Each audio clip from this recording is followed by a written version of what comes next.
Damas y caballeros, llegamos a octubre. Sí, ya llevo más de un año aquí. La acción masoquista más ricolina del mundo, los videogames de terror. Para las personas o más bien para los niños que no conozcan la palabra slasher, voy a hacer esto, ¿ok? Así que, un poco de contexto. El término slasher es un anglicismo derivado de la palabra slash, cuchillado o corte. En el cine, esto es un género, el género slasher. Se podría decir que es un subgénero salido del terror. Así como en los libros de terror existe el subgénero de terror cósmico y en los videojuegos de terror el subgénero conocido como terror psicológico, aquí existe el terror slasher. A lo largo de los años los clásicos slasher han tenido sus obvias secuelas y remakes, pero en este video vamos a hablar de el primero. Hola, mi nombre es Anthony y hoy en el mejor filme de la historia, serie donde analizaremos a las películas que han dejado una marca en el mundo del cine, veremos Halloween.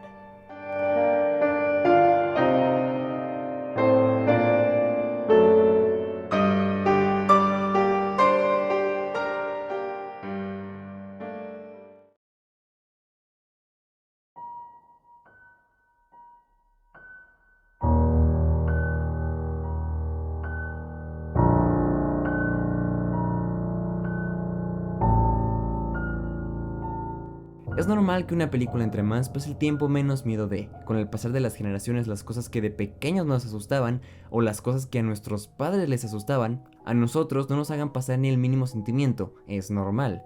Pero pongámonos en el tiempo en el que salió esta película, 1978. Una época donde el cine de horror aún no se consolidaba y los directores, en este entonces llamados cineastas, no sabían ni tenían idea de cómo a través de un filme se podría llevar a cabo una sensación de horror y suspenso.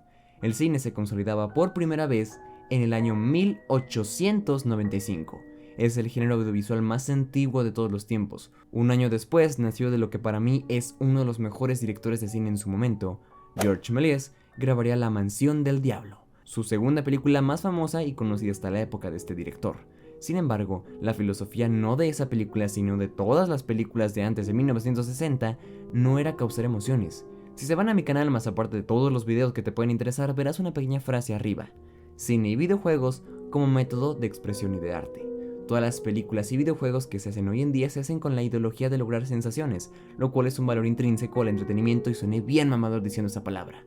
La experiencia que te ofrece un juego o la película va a ser dependiendo de qué es esa película. Una película de comedia, la experiencia que te ofrece es una sensación de felicidad o agrado. Una película triste es al revés, una experiencia de desagrado y tristeza. No sería hasta 1960 que las películas empezarán a hacer con la ideología de hacer sentir algo al espectador con la historia narrada. La filosofía de las películas de antaño no es esa. Antes la idea era entender una historia. Georges Méliès es un genio del cine no porque haya logrado hacer llorar a toda una sala de cine con la muerte de un personaje.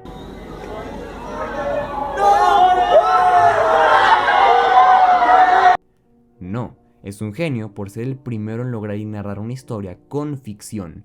Si no ven por dónde vamos en este punto, les explico. Las películas de Marie-Georges Jean Méliès, si lo pronuncie bien, se diferenciaban por ser fantasiosas. Y de la fantasía, de lo desconocido, de todo ese tipo de cosas, nace el terror. Ahorita vamos a ese punto, ¿ok? A Steven Spielberg se le conoce como el rey de la ciencia ficción. Georges Méliès logró hacer el inicio de la ciencia ficción casi 100 años antes y no andaba de mamador.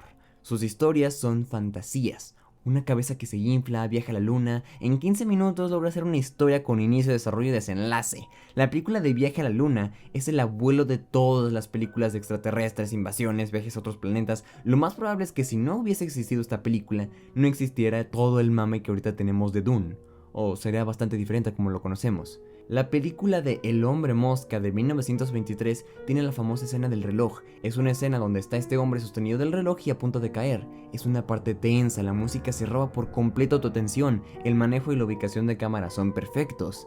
Este tipo de escenas se convertirán en todas las escenas de acción de Marvel. Esto es lo que hoy conocemos como Marvel, pero esto en 1920. 1920.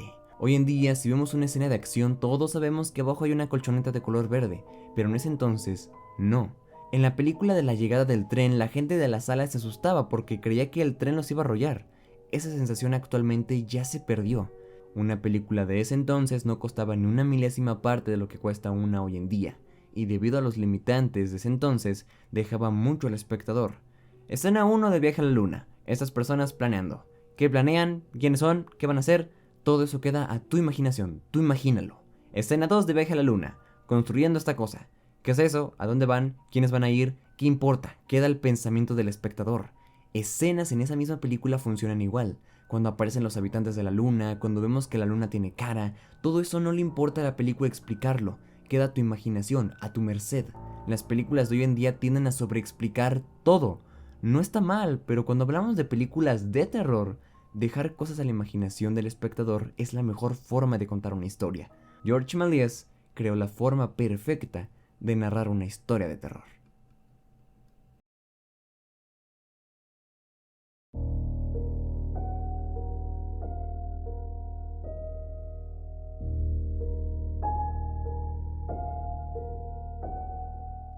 Entramos a una de las mejores etapas de terror como tal en toda la historia, de 1930 a 1950, el terror gótico.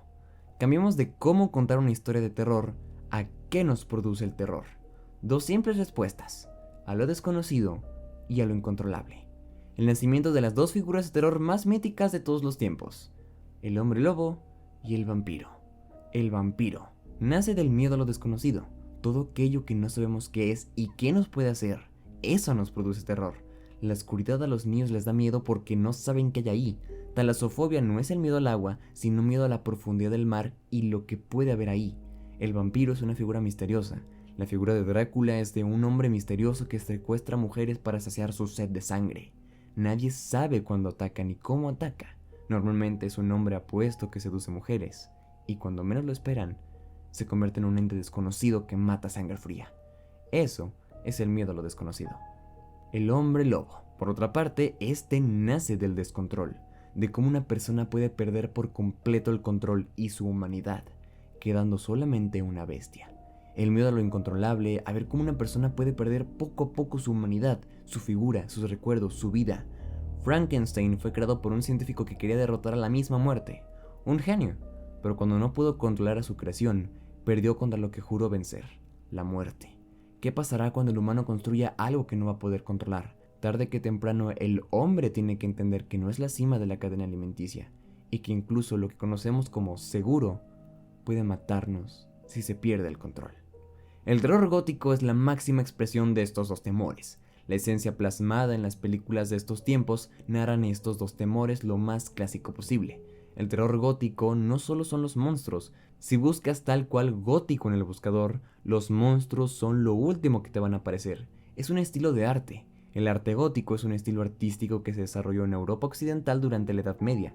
Este estilo de arte es el que se ocupó, por ejemplo, para las iglesias. Sin embargo, cuando este mismo estilo artístico se utilizó para una sensación de terror, crearon una combinación perfecta. Los bosques, los castillos, las mansiones, seres desconocidos saliendo de la más profunda niebla. Ahí nació el terror gótico. Ahí nació H.P. Lovecraft, el escritor de Providence que a primera instancia parecería solo un escritor más del terror gótico en su entonces. Su biografía es una historia trágica al igual que la de miles de escritores. Sin embargo, él crearía algo más. Él escribiría algo más, tomando de inspiración todo el sentimiento que los dos temores ya mencionados te pueden producir. Él quería buscar algo más. Él sentía algo más, algo que jamás será controlable y siempre será incomprensible. Vean todos los monstruos de terror, de todas las épocas, no solo de esta, de todas. Vean a los monstruos, asesinos, vean a todos, los demonios, todo. Lo que nos muestran las televisiones años tras años, todos son comprensibles y de cierto modo enfrentarlos es una posibilidad. Me refiero a que tal cual son una figura física que podemos observar. Por muy fea que sea, sabemos que está ahí. Sirve para vender mercancía hasta más no poder. Eso es lo que innovó la película del Exorcista, dar un enemigo que sabemos que está ahí, pero no directamente. H.P. Lovecraft escribió terror cósmico. Seres por arriba de todos, cuya forma es incomprensible a la mente humana y que son incontrolables. Monstruos de inmenso poder dormidos en nuestro mundo, esperando ser liberados o despertados. Si lo digo así, suena muy simple dentro de lo que cabe, seguimos hablando de monstruos al parecer inexistentes, pero lo que creó Lovecraft, con letras, es algo que al menos en el cine jamás se ha logrado reflejar. Y extrañamente en los videojuegos sí. El cine, a lo largo de toda la historia, bebe de estos dos miedos, y así se crean, se han creado y se crearán todas las películas de terror. Los monstruos nacen del terror a lo desconocido, y los asesinos del terror a lo incontrolable.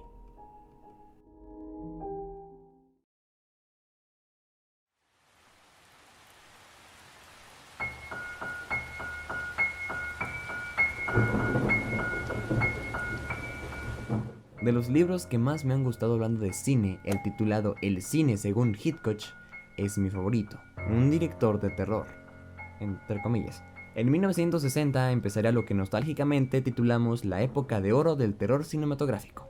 Justamente será ese año cuando de las manos de Alfred Hitchcock nació la primera gran película de terror slasher, entre comillas, Psicosis, un thriller psicológico que amerita su propio video. Está en Netflix actualmente, puedes verla, pero no perdamos mucho más el tiempo. Psicosis logra fusionar la forma de contar las historias como en los viejos tiempos y aprovecha un poco el miedo a lo desconocido y el miedo a lo incontrolable. Y de ahí, en 1978, del director John Carpenter, Halloween nacería. El género slasher tendría su origen.